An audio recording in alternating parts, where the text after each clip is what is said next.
In tonight's Russia White House watch, at least 4 congressional committees are investigating Russia's meddling in the U.S. presidential election. The FBI also has an ongoing investigation to whether President Trump's associates colluded with Russia, something Director James Comey confirmed again today that they're investigating that. Comey was also asked about former Trump advisor Carter Page, and I'll speak with Mr. Page in a moment. But first, let's hear the exchange from today's hearing. Was there a FISA warrant issued regarding Carter Page's activity with the Russians? I can't answer that here. Did you consider Carter Page an agent of the campaign? Same answer. I can't answer that here. Okay. Do you stand by your testimony that there is an active investigation, counterintelligence investigation regarding Trump campaign individuals in the Russian government as to whether or not they collaborate? You said that in March. Is to that see still if there true? was any coordination between the Russian effort and people's... Is that still going on? Yes. Okay, so nothing's changed. You stand by those 2 statements? Correct. But you won't tell me about Carter Page? Not here, I won't.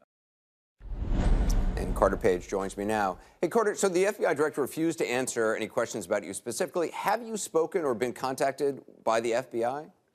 You know, Anderson, I don't want to talk about any ongoing investigations. It's the same thing I was told when I tried asking Lisa Monaco about this back in January. So I have no comment. So you don't want to say on whether you've spoken with the FBI?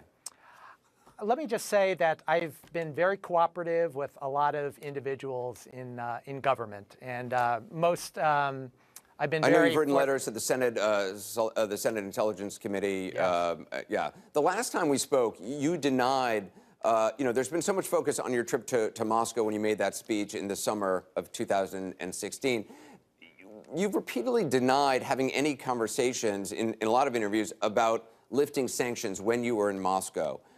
You've denied this many times at this network, on others. Then in an interview in April, you suddenly sound less than definitive. And I want to play what you said to George Stephanopoulos. It sounds like from what you're saying, it's possible that you may have discussed the easing of sanctions.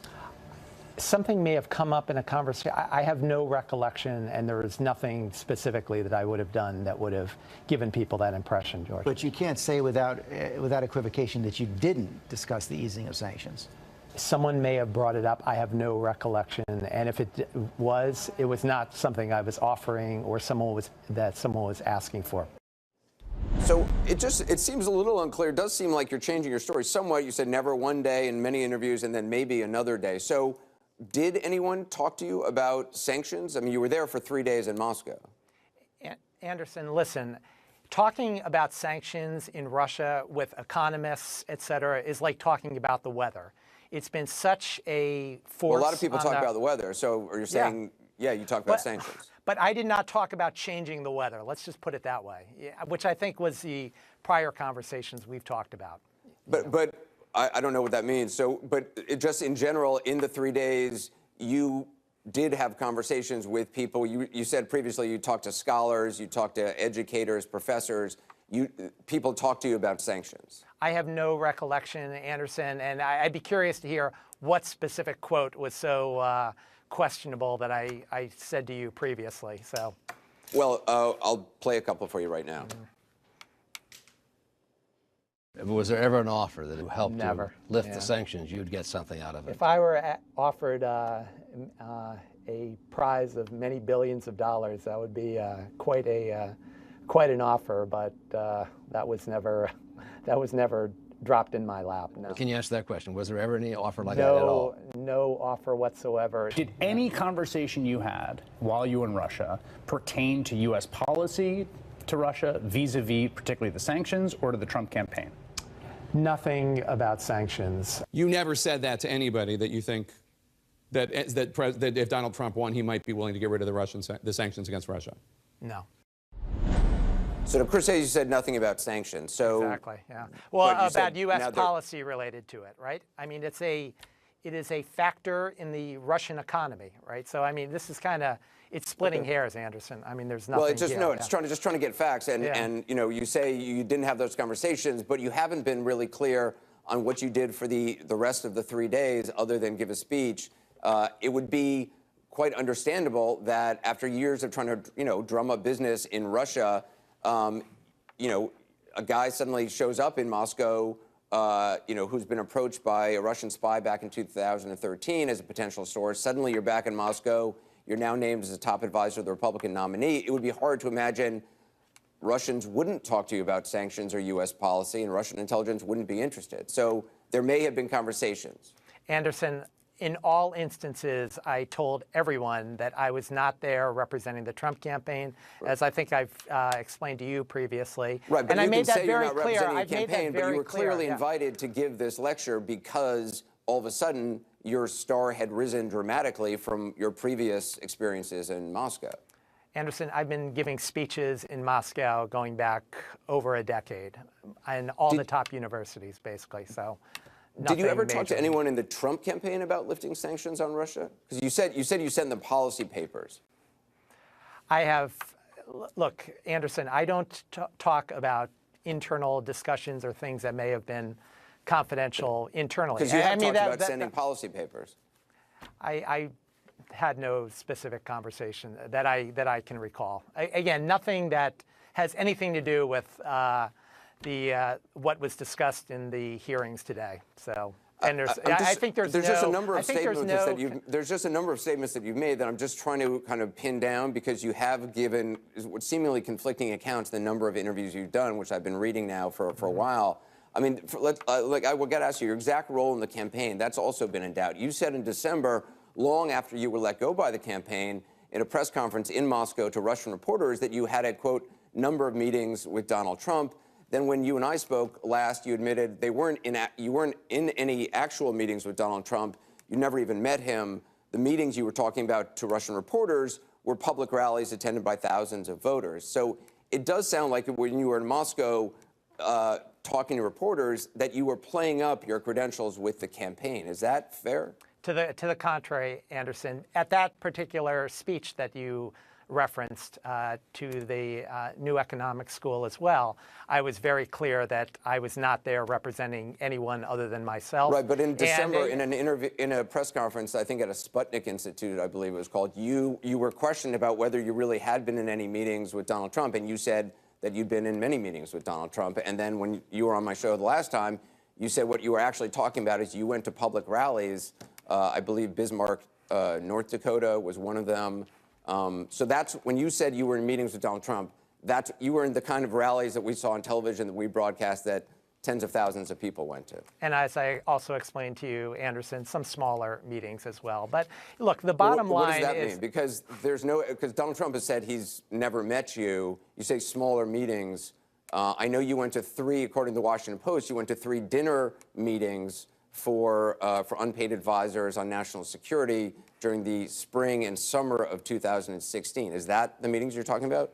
Because President Trump wasn't there. Anderson, all I know is that in the interview with Senator Feinstein with Wolf Blitzer a couple of hours ago, she was asked specifically, is there any evidence of collusion after her visit out to Langley? And 10 months later, after allegedly having my phones tapped and the FISA warrant based on no probable cause and literally no real evidence. There's maybe plenty of false evidence, but after all that, literally, and I was very appreciative that she said in confidential meetings out in Langley, nothing's been seen. And you know why, Anderson? Because there's nothing there. I'm just trying to understand who you actually are, because, I mean, everybody in the Trump campaign basically says you weren't part of the campaign. So you never met President Trump, though he named you as one of 5 national security advisors. Did you ever meet Paul Manafort? Nope. No, never have. Yeah, and you know, listen, and Manafort's denied meeting you as well. You never met Jason Miller, did you? So, look, Anderson... Or have you ever met Kellyanne Conway? Look, Anderson, the beauty of it is... She's denied meeting him. Well, she is... Well, listen, if you look at the statements by President Trump on election night, late in the evening, he was talking about this was not a campaign, this is a movement. I was very proud to be part of a movement, and really... Right, I'm just trying to understand exactly what part of the movement you were, because you weren't in any meetings with the candidate. You were in public rallies where thousands of people were, and I don't think those people could say that they had been in a meeting with Donald Trump. You know, most people in the campaign are denying kind of knowing you.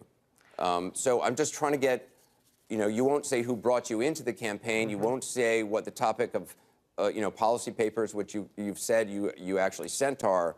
So it's not clear to me exactly how real you were part of this campaign, other than how you portrayed yourself when you were in Moscow. I think, as I've explained to a number of people, Anderson, I was not a substantial part of the campaign. I've been very upfront about that throughout. And the beauty Because you weren't upfront about that when you were actually in Moscow by saying you were in all these meetings with the president, when in fact that wasn't the case. But Anderson, I am a listener. Anderson, I am a listener because, as opposed to someone that's just trying to get their 2 cents in. So I listened I listened very closely, and I studied exactly his policies. And I think if you look at some of the changes, listened closely at the rallies with thousands of other people, and a lot of studied people listen. but I think really understanding what his agenda is, and the beauty of it is, after 4.5 hours of the hearings today, kind of going back over sort of these old conspiracy theories and trying to push these issues related to the investigation is still going on, so we don't know what the result of it's going to be. Yeah. But the last time we spoke, you told me that you barely spoke to the Russian ambassador to the U.S. at the Republican National Convention. Yes. I just want to play what you said. So Claude, you're when we saying you said didn't hello, speak to the Russian ambassador for more than 10 seconds? Never more than, again, I don't want to talk specifics, but I can assure you I've never spoken with Ambassador Kislyak more than 10 seconds. Yeah, that's a safe statement. So then about a month later, in an interview with Chris Cuomo, you said that you had a more substantial meeting with the Russian ambassador. I just want to play that because it's confusing. In several of the prior discussions, for example, with Anderson Cooper and others, is the constant questions regarding, did I ever meet Ambassador Kislyak? And I said a brief hello to him and in Cleveland, and maybe a few passing comments, never lasting more than just a few seconds.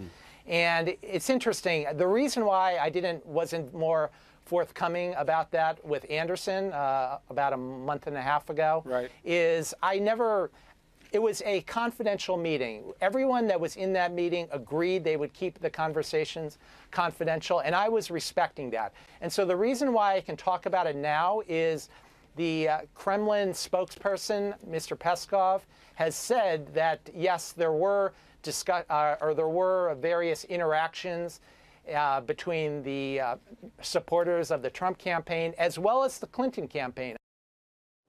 So were you not telling the truth initially when you said you only met with him for 10 seconds? Anderson, you just said I was alluded to something more substantial. Didn't I just say to Chris last week that it was just a few seconds and passing comments? I don't see any inconsistency. You said that there were more meetings, actually. I can get the transcript of what you just said, and we just played No, I said it was a passing hello and a few passing. You said there were further meetings. You said that, yeah, there were discussions or there were various interactions between the supporters of the Trump campaign, as well as the Clinton campaign you expected.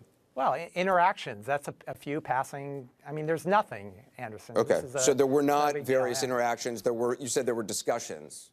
There weren't, like, significant discussions. Nothing significant. Nothing significant. As Senator Feinstein correctly alluded to after her visit to Langley. So. All right, Carter Page, I appreciate you